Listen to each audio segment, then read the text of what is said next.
I'm Kevin Davis, and this is the Catholic Family Podcast. And we've had some internet connection issues, so if there's a little bit glitchiness, I'm a little bit fuzzy. Please bear with us. But I'm really happy to be joined by Mrs. Susan Peak. And I don't know if many of you know about her or have heard about her, but that's part of why I wanted to have her on. I mean, one is to try to spread the word about her good books. She's an author. She's an author I've been reading since I was in high school. And also, selfishly, I want to pick her brain and get some tips on about how to write a book. I'm trying to write one myself. It's been really slow progress, but hopefully she at least has some tips on how to, give me a little bit of kick in the rear end to actually move forward and always write something maybe every day or every week. I want to ask her about that. But first, we hope the internet connection lasts. We're going to say a prayer to maybe St. Barbara, and hopefully that she'll give us a little bit of help here. And I guess the best place to start is to ask you a little bit about who you are, and then we'll get into your books. Okay, well, first of all, everyone does need that kick in the pants to write. We all do, so don't feel bad. So, that's good. Yeah. So I actually write, I've written a few children's books, but my main focus is writing saint novels for teenagers. Because I found when I was homeschooling my family, we had 11 children and we homeschooled for 19 years. And I found when my children reached the teenage years, there weren't many saint stories available for them. There were a lot of children's reprints for younger children. There was, you jumped up then to the adult category and more heavy biographies, but there was really nothing that appealed to the teenagers. And when I say appealed, I think it's things that has to be adventure, excitement, saints who struggled, teenagers can relate to, even though they lived in different time periods. I thought that it was very necessary to make them human so that teenagers today can see that the saints were not born saints. They had to struggle. They had, their lives were not boring. And so I've really, that's been kind of my goal, is to present the saints in a really fast-paced and adventurous way for teenagers. And so I came up with my series. It's called God's Forgotten Friends, because I focus on saints that people have not really heard of, or more obscure saints. And like I said, I always try to find saints that had excitement in their life. And so that's my, that's my series. That's what I try to present. How many books are there in this series? I have 5 teenage novels so far. Like I said, I've written some children's books. They're, I know there's a lot of children's books on the market, so I'm not as, that's not my main thing to do. I just put those out there. But so, yeah, I've got the 5 that have been released so far, and a few short stories for teenagers too. So, yeah, and I'm working on number 6 at the moment. Great. And the first one you wrote, was that Crusader King? No, the first one was actually, no, that was my second. My first one was actually Soldier Surrenders. I don't know, it's probably showing backwards on the screen. That's kind of how I got into writing. There was a gentleman who was trying to make Catholic movies, and this was way back in the 1990s, and there were no Catholic movies back then. This was, before companies started making saint stories and all. And I was approached to write a screenplay for this Catholic company. And the saint I always wanted to was Saint Camillus, because he had a very exciting life. He was very rough, very, very rough fellow before his conversion. He was a soldier. He was always getting in fights. He drank too much, gambled. So he had a very exciting life, and I always loved him. And so that's how I got into writing. I wrote this screenplay. My husband co-authored this screenplay for this Catholic company, and they started producing it. They had a cast, they had the setting, and then unfortunately the company couldn't finance a movie, so they went instead into audio, radio plays. And so the screenplay just got set aside. My husband and I found a New York agent, a literary agent, to look at it. At the time, we didn't know that the agency was owned by a Jewish agent. Okay. And so we sent our Catholic movie to a Jewish company, which we didn't know. But they actually really, really liked it. And they just said they couldn't place it. In those days, there were no movie companies that would touch a Catholic movie. And so we just left it in a drawer for several years. And then one day I just got the inspiration. I thought, you know what, I'm going to write it into a novel. And so I adapted the screenplay into a novel, and that was my first book. I found a publisher for it, and then Crusader King was my second. When the first one became, it was well received, and I realized there really is a need for these books for teenagers. So that's when I did write Crusader King, and that's the one I did that kind of. That's one. So that's the one I know. That's one I knew in high school. The sister Philomena made us read that, and I think we did a play on it. I ended up with leprosy at some point. I remember that very clearly in the play. So thank you, Sister Philomena. I know you're watching this, and I actually did enjoy the leprosy makeup at the time. So honestly, thank you for that. And so did you have then? You must have had some sort of background in writing. Did you have an education in writing or screenplays or? I did. Well, I did creative writing courses. I always wanted to be an author.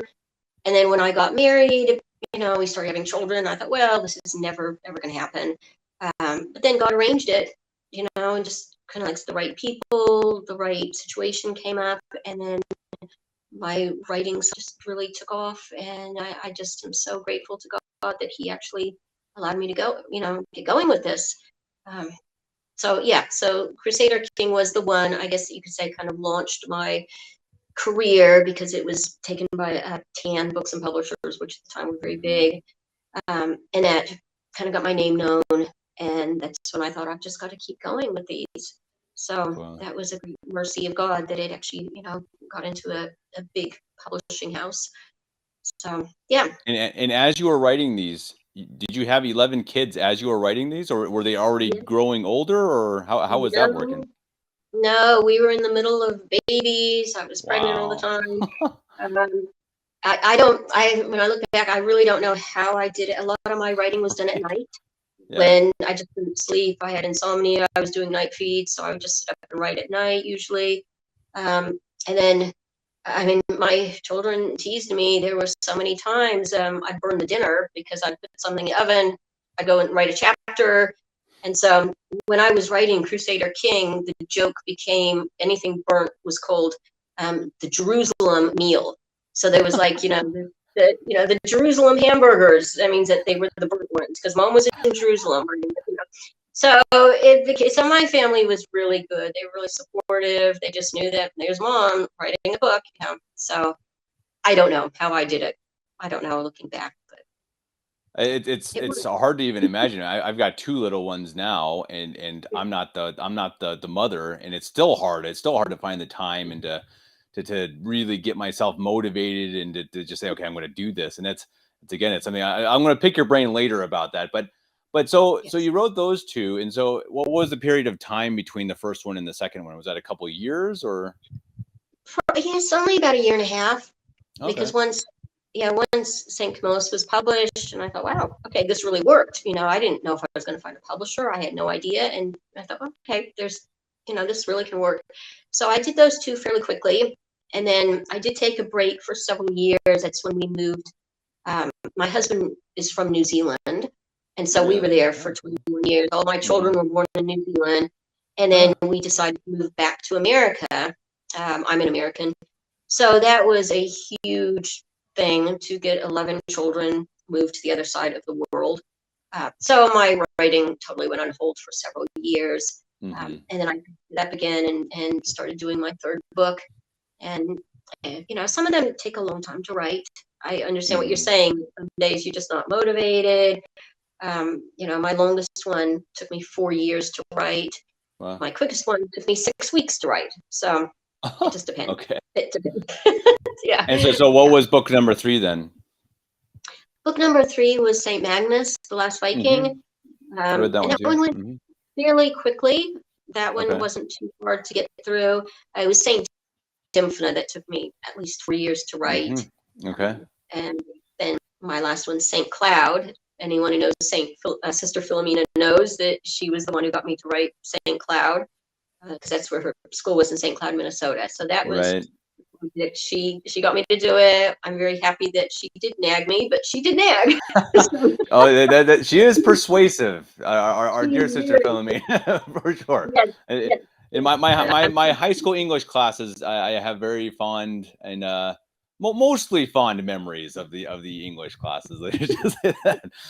But no, it is, and those are also both books that I've read, and both very good. And it's interesting that I recently read Saint Dymphna because my wife got it, because we had a friend who came to help us with our kids from the U.S. and she was 18 or 19, and her favorite book was the book of Saint Dymphna, and so we were like, okay, well, we should get that and read it. My wife read it, and she read it, I think, in 2 days or something. I was like, okay, well, everyone loves this. I better pick this up and read it. And it was really good. And as you said, it really is gripping. And it's like, these are not, because anyone who watches this channel, I'm going to do another plug. I had before I did this podcast, I did a YouTube channel where I recorded the lives of the saints by Reverend Alvin Butler.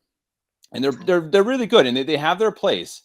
And some of them are very long, but they're pretty dry. There's nothing really exciting about it. And you listen to them or you read them and they leave you kind of thinking, well, that's never going to happen. It's like, well, that's a nice story, but that's not going to be me. And so I really appreciate your approach of saying, these saints were people. That's pretty neat. And so was Saint Dymphna the fourth book, or what came next after Saint Magnus? She was my fourth. Yes, that was the fourth one. And then the fifth was Saint Cloud. Okay. And then Saint Cloud. Right. And like I said, I'm actually working on Saint Sebastian. That's my son's name, so that's a good choice. Right. So now that I've kind of put it out there, that's my own pressure that I have to finish it. When people know what I'm working on, then they expect it to be done. So that's my just put the pressure on me. So. Okay, all right. Well, you've done it now, right? And then now I'm going to pressure you because I'm really excited about Saint Sebastian. He's one of my favorite saints. That's pretty neat. And so but when you put pressure on yourself like that, do you put a time limit, a deadline? Or are you like, okay, I want this done, or do you just say, I'm going to finish this? Well, usually I start out with, I'm going to finish this however long it takes. Mm-hmm. But I know that can drag into years, which is not ideal. So what I've done, like with St. Cloud, I realized when his last feast day came up in September, and I was partly through the book in, July, August, and I realized I need to release this by feast day. I just have to get out. So I really, really put pressure on myself, and I was staying up like all hours of the night. I would not let myself go to bed till I got a word count in, and I just really just going through it. And I did. I released it on his feast day. Cool. Okay. So sometimes you have to, force yourself with the deadline. Mm-hmm. With that deadline, you tend to put it off just whenever. Sure. So I'm trying now to write with some deadlines in mind. A good deadline is always the Christmas sales. When the period is coming up, so you can kind of plan to publish before the Christmas period. That doesn't always work well. So that's a good aim. It doesn't always work. Gotcha. And was Crusader King the only one published by Tan, or were the other ones as well? Yes, that was the only one by Tan. Okay. And actually, A Soldier's Surrenders, that was published by a couple of different publishers. It was by Lepanto first, and then Ignatius Press. And now I have my little publishing company because I'm able to launch out on my own.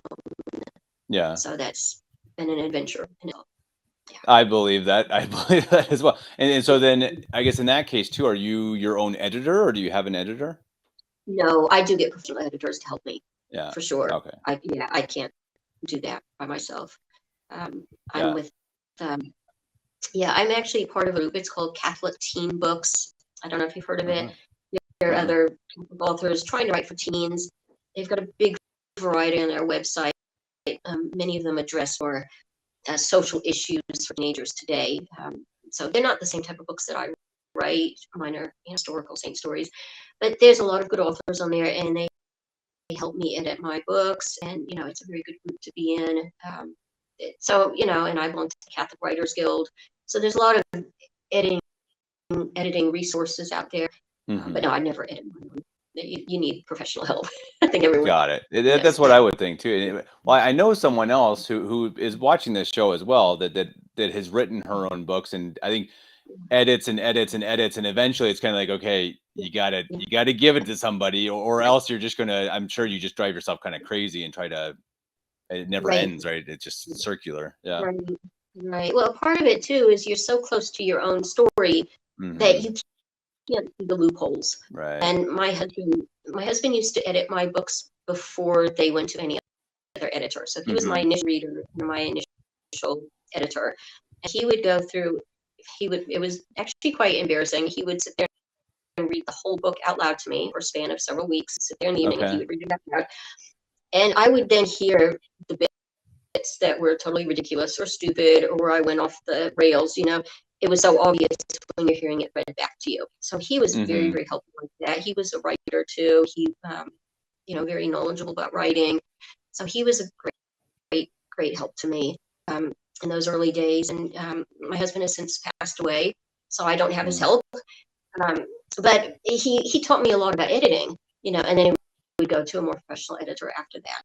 Okay. But you can't see your own loopholes. Like you can't see if a character is going off the rail, or if you just left a plot hanging, like a subplot, and then you to finish it. You need someone to really look at it, the overall picture, and say, wait, what happened to this character? They just fell off the planet. What you need someone else to be able to see things. Yeah. And so how long of a process is that editing process? So I mean, if you finish writing at a certain point and then say, okay, I need to get this published by this date, then that must be kind of tough with an editor. It can be. It can be. I usually have at least 3 or 4 people go through for it's like content editing is the first one. They just read the whole overall story, make sure everything fits together. It's the content edit. And then you have, in the end, people going through and looking for punctuation and the grammar mistakes and the typos, which there's always typographical errors in every book. You've got to catch those. So it is a process, and it does take several months. Like I said, I've got a really good team, and they work very quickly when I need them. And I professionally edit other books for other authors. So we're all kind of on the same team, and that's very, very helpful. Got it. Support you with that. And that probably helps you. Does it help you as a writer then when you've edited someone else's works too? That you probably makes it a little more that when you're writing, you're thinking, okay, nah, can't do that. Yeah. Absolutely. I've learned so much about writing from reading other people's books and helping edit theirs. Yes. Sure. Yes.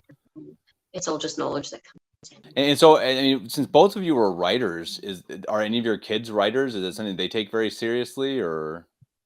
A couple of my children, they've written, their own novels and all for publication, just fun. A lot of them really enjoy writing stories. I hope someday they might take that further. Those are my children. They're adults now. They've got a lot going in their lives. So I don't know if they'll ever do it as a, any kind of a career. I don't know. But, sure. Yeah. But you can still say, hey, I had 11 kids and I still published books. So the whole busyness excuse, that's a good push for me now. I'm going to be like, well, okay, I got 2 kids. I got no excuses anymore. No.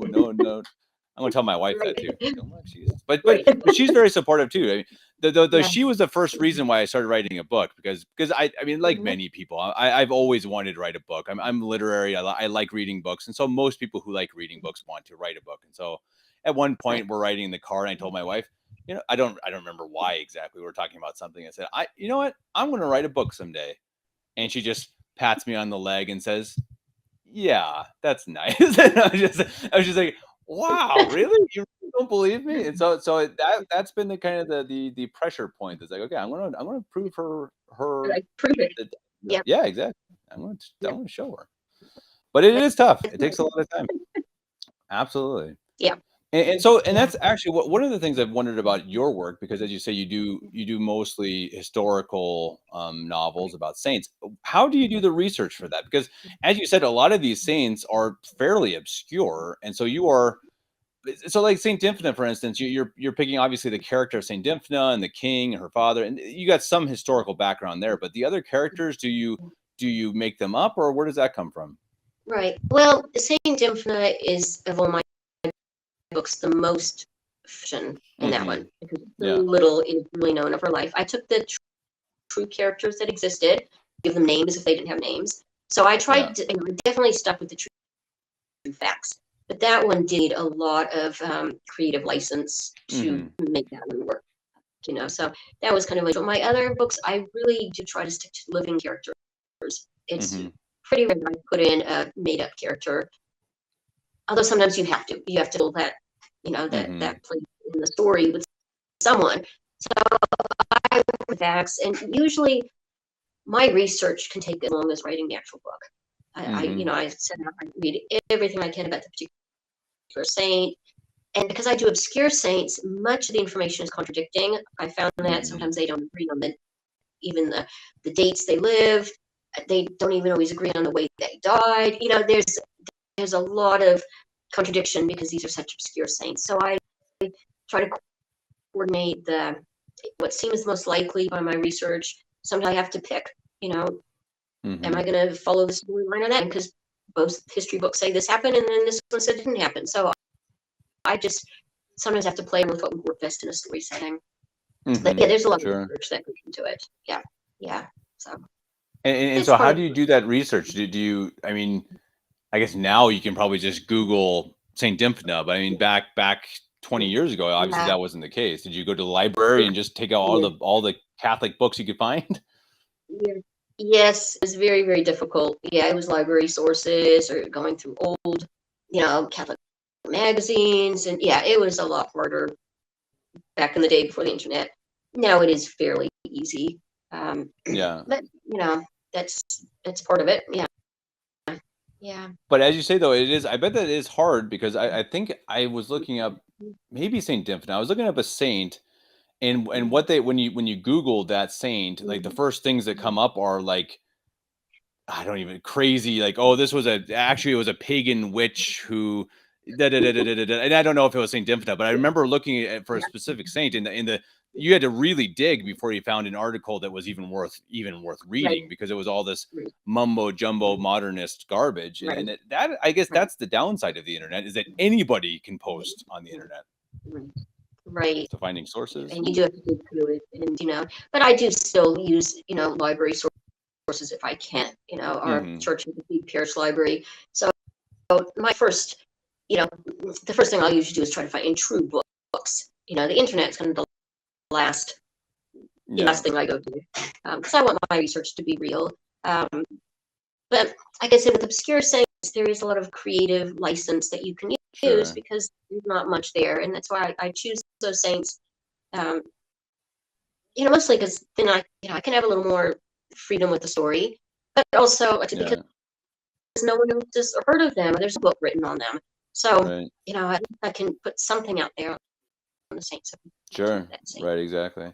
Well, and it's incredible when you hear the stories of some of these obscure saints, even though sometimes they're 2 lines long or a paragraph long, you just the paragraph is like, wait, what? It's incredible. I mean, Saint Sebastian, there was one, we were in Rome. Oh, what was his name? Saint Hubert. Is he the patron saint of hunters? I think it was Saint Hubert. Yes.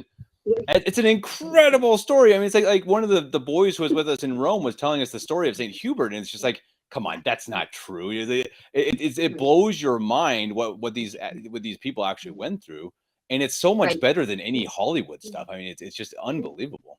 Yeah, it's true. Some of them had great adventures in their life, and really exciting things happen. Right. And I think people would like to know those things. Sure. Yeah. And so we appreciate that you're writing it, and that's, again, so anyone watching this, that's kind of the point too, that if you haven't heard of these books, then you should. I mean, because as you said, there are so few of these books, and even the adult novels, because I love historical novels. I love history. I love reading biographies too, but I like novels. I mean, I enjoy them. I love Jane Austen just for the simple feel of it, the language and how it feels, and it's so hard to find. I mean, especially Catholics. I mean, like Louis de Vol, he's one that I've read quite a few of his books, but even then there's even some stuff in them that's kind of like, can I fully recommend Louis de Vol? I mean, some of them are very good, but others are not so good, and that's but otherwise it's pretty difficult. I mean, maybe I imagine you've got more of a list, but it's hard to find. It is very hard. I found I read, books out loud to my children, even to my teenagers, and there is so much you have to, edit out as you're reading it, or paraphrase, or you get to the point, it's like, oh, why did the author put this in? This is not appropriate. Right. I really try with mine to keep them clean, completely clean. I do not put anything in it that, in my book on Symphna, it is dealing with mental illness. So that one, it's maybe for older teens. All of my books have some violence because, they were soldiers. There was battle violence. And, I think I've never gotten comments of that, or, oh, your books were too violent, because I don't put violence for the sake of violence. Just try to portray it as that's how it really was, So I think that's important. You need something that you really can give to your teenagers or even younger children that is not going to be something you have to read through first and think, is there anything here that is going to be dangerous to them? So that's exactly right. And the fact that we even have to say that about Catholic material is pretty incredible, right? I mean, the fact that it's like, you think you're reading a book of a saint. I mean, of course you shouldn't have to worry about that. I mean, it boggles the mind. It just shows you again how how this has changed and how it's modernized, and it's really to an ill effect, obviously. And it's something, again, is what we try to do on the podcast, what you do with your books, just simply trying to create good media, good content, because it's really tough to find. And I think it's, again, I mean, people out there, I mean, not everyone's going to be able to write a published book, obviously, of course not. Not everyone can come on and do a podcast. I understand that as well. But I think the desire, in this, I mean, people need to try that a little bit more, try to build and create and write and sing or whatever, because we have so few people creating beautiful things anymore. Right. I think the youth today, they need something to inspire. If the world is so bad, and even I've done experiments. I've gone into public library, and I look at what teenage section is like. I've been doing this for years. You pick out book after book after book, and especially in this day and culture, there's nothing in there that I would give my children to read. Absolutely nothing. Right. And yet, again, they're all full of excitement. They're fast-paced. They're adventurous. I could see they would appeal to children. So, I just, I hope that there's other authors out there who will do this type of thing. I know there's so many talented people out there, and it's like, we need books for our children and our teenagers. So, I don't know. So, if anyone is watching this who wants to write a book, please do, because we need, including you with what you're doing, you've got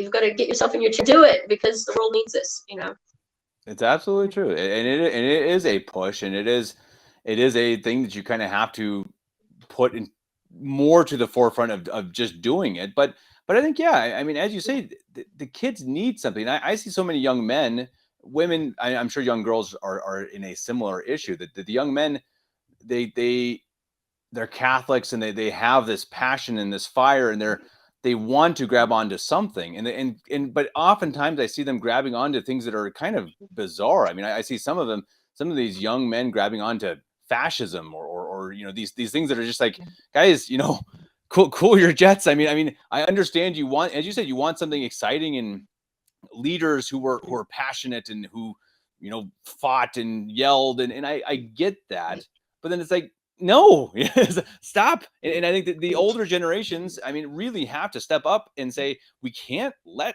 these young kids, these teenagers, be swayed by what is in the library, as you say, or by what's on YouTube, or because as we see, it leads so many astray in so many kind of uncountable ways, and it's unfortunate. Right. Deadly unfortunate, obviously. They need true heroes to look up to. Yeah. Totally. Well, and we have them. I mean, that's the thing. I mean, we just need to tell their stories, and it's exactly as you say that. I mean, Reverend Butler, I understand when you're a teenager, you're probably going to listen to the first 20 seconds and turn it off, and I get it. I really do. I mean, even reading it sometimes it's kind of like, okay, just keep plowing through it. But that's exactly why we need these exciting stories. We need screenplays or actors. I mean, it's something that I want to do. I could never write a screenplay, but I know a couple of these Catholic actors who want to do things like this and want to do, maybe it's a radio screenplay, or they've made Catholic movies. I mean, that's brilliant. And I think that's, maybe they're not going to be Hollywood level, of course, but does it matter? I mean, they're trying. They're putting something thing out there. Right. Yeah. Exactly. Yeah, And exactly. they're and stuff that you can trust, and that's whew. Yeah, that's what we need. Yeah. Exactly. And so okay, all right. So now I'm gonna now put on your editor's hat, and you gotta give us some tips now of you gotta give me some tips, because again, like I said, I am sitting down. I'm about 3 chapters through, pretty much unedited. I've got an idea in my head, and I think it's a pretty good idea, but it's an idea, and I got some characters, and I kind of have an idea where I want it to go, but other than that, there's no shape. So how would you suggest, where do you go?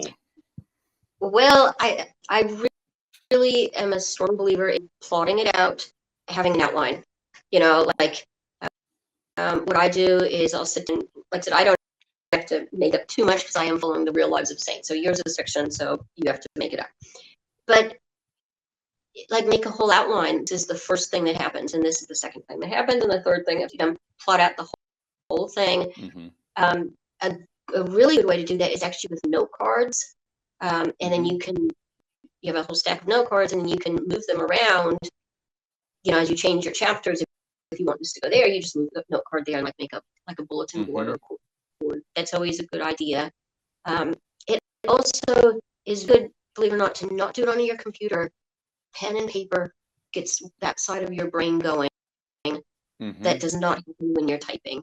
It's always a big tip they give to writers is put your ideas with pen and paper first.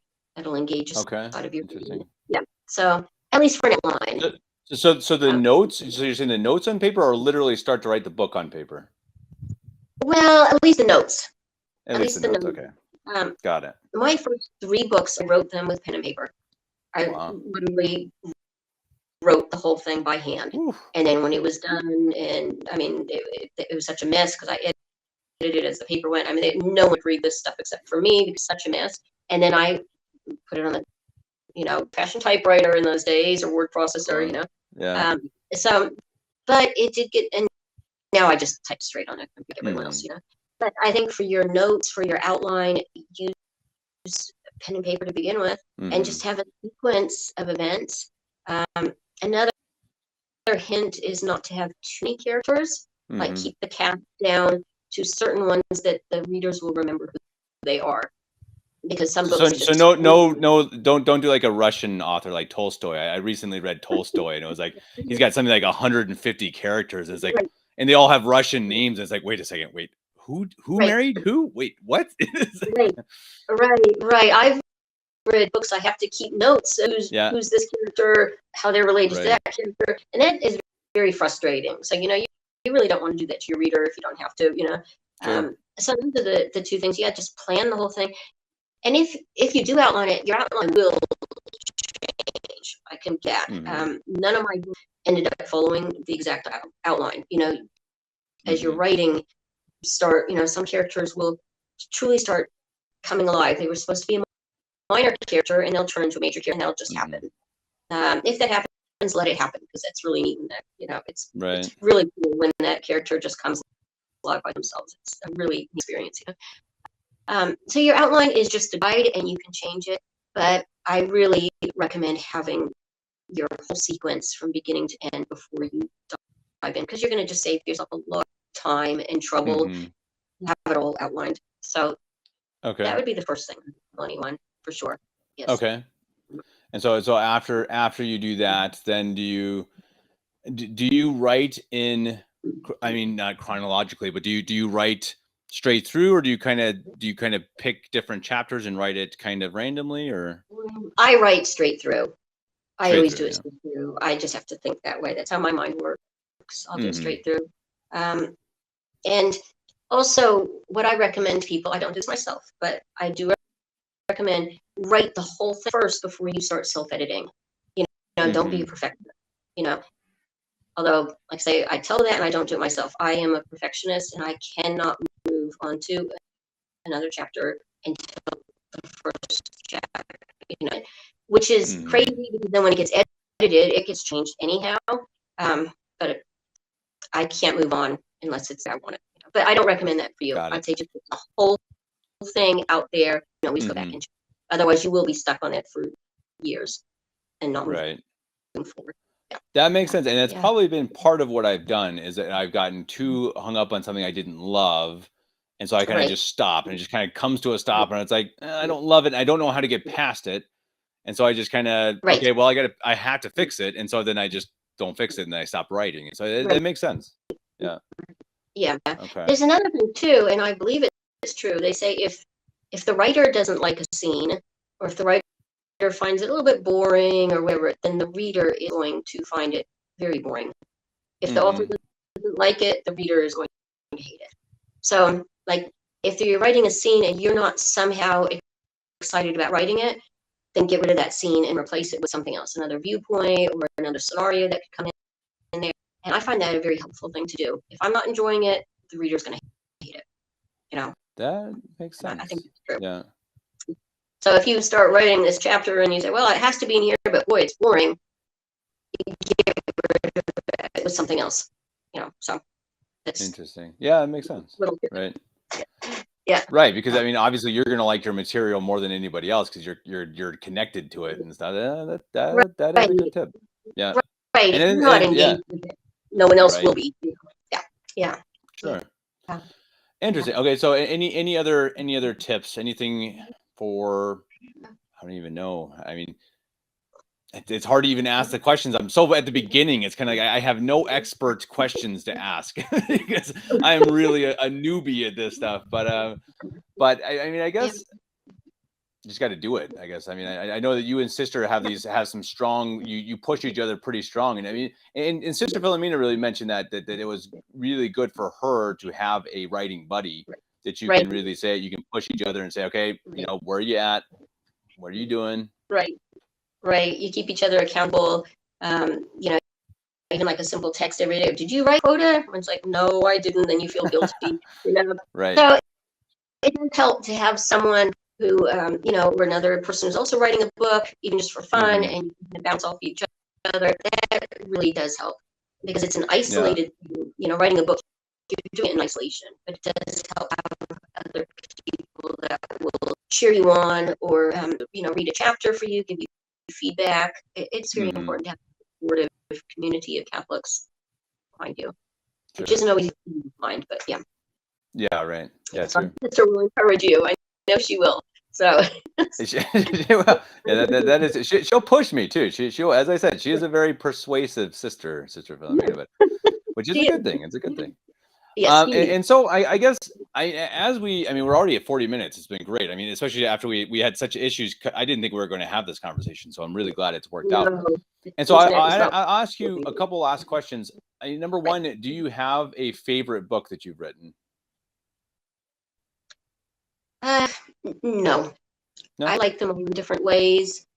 I do have to tell you though, after I've written it, edited it, going over it again and again, the publishing process, by the end you basically have the whole thing memorized. And I do always reach the point that I never ever want to look at my book again. And so once it's published, I'll put it aside. Sometimes for like Crusader King, I did not read that again for years, maybe 8 years. Wow. And then a school asked me to do it for me to talk about it, and I thought, well, I better reread this, just for questions, And it was actually that I had not read it in so many years because there were certain parts that I forgot what was going to happen.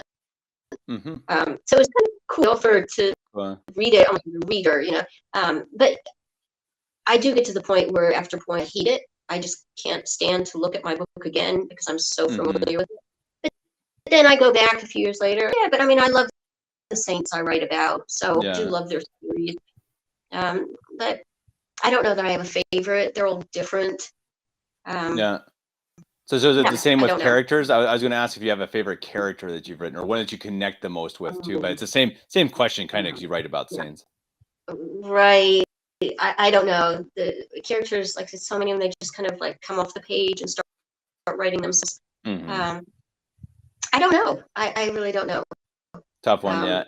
Do you base your characters off of people you know, or do you say in your head, okay, this person is going to be kind of like this person, or is it just all? No, I never base it off real people. I know some of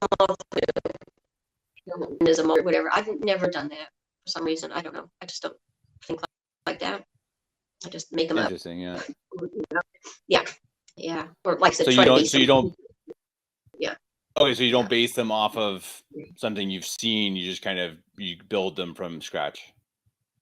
Interesting. Yeah. Because for me, it's easier. From the little I've started to write, it's so much easier for me to say, okay, picture this person I know and use kind of their characteristics or something and put it into the character that I'm writing. And somehow my brain seems to work better that way. I don't know if that's good or bad, but it's just it is. Yeah, I know a lot of authors do that. They'll take a family member or something with an interesting personality and kind of base their character off that, and that's fine.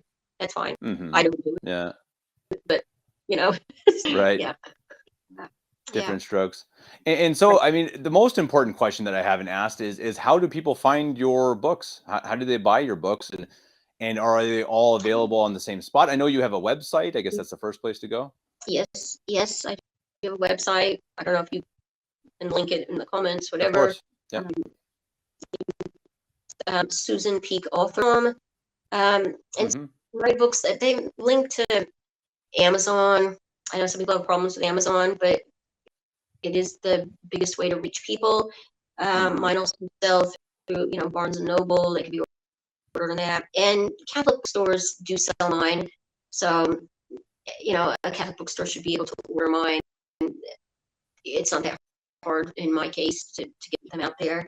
My books are also on this, like I said, I belong to Catholic Teen Books, and they have their own shop fund on their website. And, mine can be bought through that for people who object to Amazon, whatever.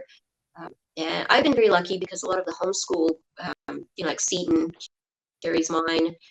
Some of the others do. So mine can be found on websites other than, but that still is, I guess, the biggest seller out there. No, I understand. And I've picked a fight against Amazon personally, but I do podcasts on YouTube. So it's the same thing. I mean, it's like, I don't like YouTube, but it's by far the best way to reach people. So it really becomes that conundrum. It's like, do you pick it because it's moral, or do you pick it because it reaches more people? And it's tough, and everyone's going to make their own choices. So I don't like Amazon, but I completely understand why someone would use it, for sure. I like YouTube. Yeah. I remember, like St. Maximilian Kolbe, he was available at the time, during World War II. He kind of adapted the kind of media that was around then to use it for his purposes, for devotion to Our Lady. And so I kind of used that as a model of, well, he used what was available, was going to reach the most people. So did, Bishop Fulton Sheen, radio, and some people objected to that back then. They thought it was too worldly, but that's how he reached people. So right. I just, I don't know. I just think if we can put good things out there, sometimes we have to do it on, websites that are not ideal by any means. It's the world we live in. Yeah. No, that's true. Yeah. I'm with you. Again, as we talk on YouTube, I'm definitely understanding. And so last question, when is your deadline for the St. Sebastian book? And it's got to be, we want a really hard deadline here. And when's his feast? I should know his feast date. Wow, that's terrible. He's in January. Well, I would ideally like to think of a Christmas release, but sales, to reach something by Christmas, you have to get it published, I would say mid-October, the absolute latest, to reach Christmas sales, even early October. So I don't think I'm going to make this deadline. I really don't think so. So maybe Christmas next year, or somewhere just out there, next spring, whatever. So I don't know. Got it. Well, the good thing is, I know that Sister Philomena will keep you on your toes, and so that's a plus. She absolutely will. So yes, she's good at that. Yeah, that's true. So perfect, and I've really enjoyed talking to you and learning about your books and getting some tips on how to at least start my book. Once I'm through, let's say once I write it through, I'm going to have you on again, and you can give me more tips after that. You can tell me how to edit it and stuff better. it may be 10 years from now, but it's good. We're gonna do it, and I'm gonna mark this down. but I really appreciate it. And again, anyone who wants to buy these books, I highly recommend them. I've read all. I have not read your first one. I've not read the one of St. Camillus, and it was actually his feast day this week. It was his. Yep, Monday. Yep. Monday. Yeah. Okay. Yeah. And I really like him as a saint. I somehow have missed that one, but I've read the other ones. They're excellent. I highly recommend them personally. Again, I've read them. I've got them on my bookshelf here, and yeah, help support people creating good content. I mean, help, hey, support me too, but support Mrs. Peak, and go and buy her books. Buy them for gifts. Buy them for teenagers. And even if you think, oh yeah, my kid would rather something else, or it's not very exciting, or it's a saint book, I'm telling you, I just read Saint Dymphna, and this book is not boring. This is one of the most and I'm not even kidding, this is one of the most fast-paced books I've ever read, like ever. It is, every page is like, what is going on here? It's incredible, and it really is fast-paced. It's really exciting, and I'd really highly recommend it, because it really deals with things that really impact our society these days. I mean, they're really impactful with mental disorders and all these different issues that she dealt with in her short life. And it's highly recommendable to learn about her and just to have a good book. So please go check those out. And Mrs. Peak, I'll leave you with do you have any last words, any last things you want to say before we go? No, I just want to thank you for having me, and thank you very much for all the good podcasts you're making. I've only recently discovered them through Sister, of course. So I've got a big backlist to start watching. So it's great to doing that is good. Yeah, that's a good problem to have. So, some are better than others, but at least, as I said before, this one is at least not controversial. I think everyone should enjoy this, and everyone would enjoy your books. So please go buy them and support this channel. Like, share, subscribe, comment, all of those fun things. Share it with your friends and family, and share the link in this description as well with your family and friends, because hey, they may want to buy a book for their teenage kids as well. So Mrs. Susan Peak, thank you so much for coming on. Everyone else, thank you so much for watching, and until next time, whenever I finish my book, God bless.